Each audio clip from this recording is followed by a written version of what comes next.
नमस्कार एवरीबडी, कैसे हो आप सभी। अभी 28 मई को यूपीएससी का जो है प्रीलिम्स का एग्ज़ाम हुआ था और आपने देखा होगा कि पेपर ने क्या हाल किया है एस्पिरेंट्स का। और देखिए अब मैंने सोचा है कि आपको एक बार सिलेबस को अच्छे से बता देना चाहिए, सिलेबस से आपको रूबरू करा देना चाहिए। इसीलिए मैंने जो है खुद से नोट किया है और आपके लिए लेकर आया हूँ। देखिए सिलेबस को एकदम बेसिक से लेकर आया हूँ, क्योंकि भाई जब तक आप सिलेबस को नहीं समझोगे तब तक आईएएस बनना मुश्किल है। क्योंकि किसी भी चीज़ को समझने के लिए, उस चीज़ को पाने के लिए सबसे पहले ये सोचना होगा कि हम उस चीज़ को पा कैसे सकते हैं। तो यूपीएससी को क्वालिफाई करने के लिए सबसे पहले ये सोचना होगा कि हम यूपीएससी में जा कैसे सकते हैं, यूपीएससी हमें क्या पूछ रहा है। तो इस वीडियो में हम जीएस पेपर फर्स्ट का कंप्लीट एकदम जीरो से पूरा 100 टॉप लेवल तक का सिलेबस देखेंगे। पूरी एक एक चीज़ लेकर आया हूँ यूनिट वाइज, आपको ये बताकर कि किस सब्जेक्ट में आपको क्या पढ़ना है, ये सारी चीज़ें। तो देखिए जीएस पेपर फर्स्ट में आपकी जो है टोटल 12 यूनिट होंगी, ठीक है, टोटल 12 यूनिट होंगी। अब जीएस पेपर में आपको पूछा गया क्या, तो ये आपको पूछेगा भारतीय विरासत। देखिए यहाँ पर पूछेगा भारतीय विरासत, इन विश्व का इतिहास और भूगोल तथा समाज, यहाँ पर ये पूछेगा। अब देखिए देखते हैं हम यूनिट फर्स्ट में आपको कला और संस्कृति पूछेगा, यानी कि आर्ट एंड कल्चर।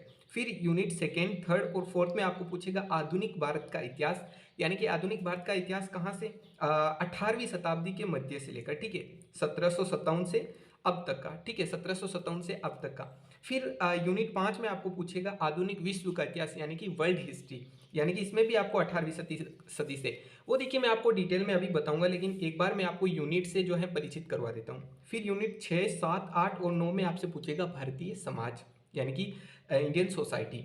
फिर आपको यूनिट 10 और 11 एंड 12 में आपको पूछेगा भूगोल, जिसमें भारत और विश्व का भूगोल तथा फिजिकल ज्योग्राफी शामिल होगी। तो चलिए अब हम देखते हैं यूनिट फर्स्ट में। आपसे कहना चाहूँगा अगर आप चैनल पर नए हो तो सब्सक्राइब, और वीडियो अगर हेल्पफुल रहे तो लाइक जरूर कर दीजिएगा। देखिए यूनिट फर्स्ट में, तो यूनिट फर्स्ट में आपसे पूछेगा भारतीय संस्कृति में प्राचीन काल से आधुनिक काल तक कला के रूप, साहित्य, वास्तुकला के मुख्य पहलू। नोट कीजिएगा, कला के रूप, साहित्य और वास्तुकला के मुख्य पहलू, ये आपको पूछेगा। जो आप जो है एंशिएंट हिस्ट्री जब पढ़ते हैं तब आपके साथ ये हो जाता है। अब आते हैं यूनिट सेकेंड में। तो यूनिट सेकेंड में आपसे पूछा जाएगा 18वीं सदी के लगभग मध्य से लेकर वर्तमान समय तक का आधुनिक भारतीय इतिहास, महत्वपूर्ण घटनाएं और व्यक्तित्व विषय। यानी कि यहाँ पर आपको जो है, जो सेकेंड यूनिट थी ना 1757 से, तो उसके बाद 18वीं शताब्दी के लगभग मध्य से फिर जो भी हिस्ट्री है वो आपको पढ़ना है, यानी कि यूं कहूँ तो नॉर्मली मॉडर्न हिस्ट्री। फिर यूनिट थर्ड में स्वतंत्रता संग्राम, इसके विभिन्न चरण और देश के विभिन्न भागों से अपना योगदान देने वाले महत्वपूर्ण व्यक्ति, यानी कि जो हमारे स्वतंत्रता संग्राम हुए थे वो, और इसके कितने चरण थे वो, और इसमें किन किन लोगों ने भाग लिया, उनका क्या योगदान रहा, वो चीज़ें। फिर आते हैं यूनिट फोर में। यूनिट फोर में आपसे पूछ रहा है स्वतंत्रता के पश्चात देश में एकीकरण और पुनर्गठन, यानी कि जो एकीकरण हुआ था, जो पुनर्गठन हुआ था, वो पढ़ना है आपको फिर इसमें। तो ये सारी चीजें हिस्ट्री में ही पढ़नी है आपको।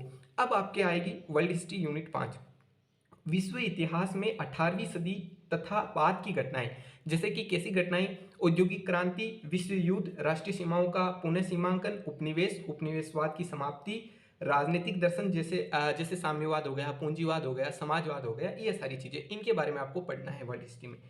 फिर आता है यूनिट 6। अब देखिए यूनिट 6, 7 और 8 और 9 ये आपके भारतीय समाज से जुड़ी हुई। तो यूनिट 6 में जो है आपसे पूछा जाएगा भारतीय समाज की मुख्य विशेषताएं और भारत में विविधता, यानी कि हमारे समाज की क्या विशेषता है और इसमें किस प्रकार विविधता पाई जाती है। फिर आपसे पूछेगा यूनिट 7 में महिलाओं की भूमिका और महिला संगठन, जनसंख्या एवं समृद्ध मुद्दे, गरीबी, विकासात्मक विषय, शहरीकरण और उनकी समस्याएं तथा रक्षोपाय, यानी कि यहाँ पर पूछ रहा है कि हमारे देश में महिलाओं की क्या भूमिका है, महिला संगठन क्या है, और जनसंख्या और इससे जुड़े मुद्दे क्या हैं, फिर गरीबी क्या है, और विकास के कौन कौन से विषय हैं, इन चीज़ों के बारे में, ठीक है। फिर यूनिट 8 में आपसे पूछेगा भारतीय समाज पर भूमंडलीकरण का प्रभाव, यानी कि हमारे समाज पर, जो भारतीय समाज है उस पर ग्लोबलाइजेशन का, या यूं कहूं तो वैश्वीकरण का क्या प्रभाव पड़ रहा है, ठीक है। और यूनिट 9 में आपसे पूछेगा सामाजिक सशक्तिकरण, संप्रदायवाद, क्षेत्रवाद और धर्मनिरपेक्षता के बारे में, ये हमारे समाज के बारे में पूछ रहा है, ठीक है। यूनिट 10 में आपसे पूछेंगे विश्व के भौतिक भूगोल की मुख्य विशेषताएं, यानी कि हमारे संपूर्ण विश्व में जो भी भौतिक भूगोल है उसकी क्या क्या मुख्य विशेषताएं, इसके बारे में।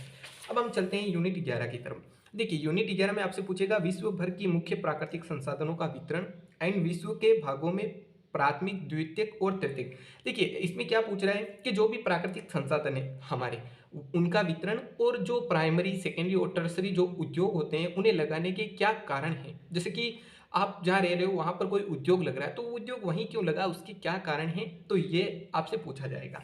और यूनिट 12 में भूकंप, सुनामी, ज्वालामुखी, हलचल, चक्रवात आदि जैसी महत्वपूर्ण भूभौतिकीय घटनाएँ और भौगोलिक विशेषताएँ जैसे कि हिम हो गया, जल स्रोत हो गए, ये सारी इनके बारे में और वनस्पति एवं प्राणी जगत में परिवर्तन और इस प्रकार के परिवर्तनों के प्रभाव को बताया जाएगा। तो फ्रेंड्स, ये था जीएस पेपर का फर्स्ट का complete syllabus. GS paper second का भी सिलेबस जल्दी आएगा। अगर चैनल पर नए हो तो सब्सक्राइब, एंड अगर इसका पीडीएफ चाहिए तो आप कमेंट कर दीजिएगा, मैं पीडीएफ अवेलेबल करवा दूंगा।